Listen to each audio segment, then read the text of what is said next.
কৃষ্ণ বন্ধু বান্ধৱীসকল নমস্কাৰ। বন্ধু বান্ধৱীসকল নিশ্চয় আপোনালোকে ভালে কুশলে আছে নহয়নে বাৰু? আশা কৰোঁ আপোনালোকে ভালে কুশলে আছে, ভালে কুশলে থাকিব। বন্ধু বান্ধৱীসকল আজি মই লৈ আহিছোঁ ভাৰতৰ টপ 10 জেনেৰেল নলেজৰ কিছুমান প্ৰশ্ন উত্তৰ। বলক আজিৰ ভিডিঅ'টি আৰম্ভ কৰোঁ। আজিৰ প্ৰশ্ন নং 1 হৈছে লালু খোলা বৰফুকনক কোনে হত্যা কৰে? ইয়াৰ শুদ্ধ উত্তৰ হৈছে উত্তৰ ভূটাই ডেকাই।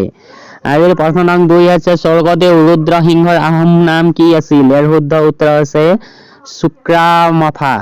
আজিৰ প্ৰশ্ন নং 3 হৈছে অসম বুৰঞ্জীত কোনজন ৰজাক ভগা ৰজা বুলি জনা যায়? ইয়াৰ শুদ্ধ উত্তৰ হৈছে চুৰামফা ৰজাক। আজিৰ প্ৰশ্ন নং 4 হৈছে আহোম ৰজা চুৰামলাৰ হিন্দু নাম কি? ইয়াৰ শুদ্ধ উত্তৰ হৈছে জয়ধ্বজ সিং।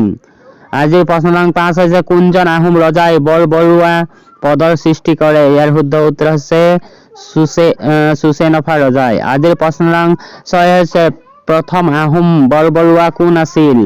ইয়াৰ শুদ্ধ উত্তৰ হৈছে উত্তৰ মোমাই তামুলী বৰবৰুৱা। আজিৰ প্ৰশ্ন নং 7 হৈছে অসম বুৰঞ্জীত বৰফুকন পদৰ সৃষ্টি কোনে কৰে? ইয়াৰ শুদ্ধ উত্তৰ হৈছে চুচেনফা ৰজাই।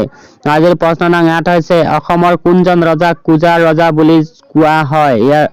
ইয়াৰ শুদ্ধ উত্তৰ হৈছে চুটিনফা ৰজাক।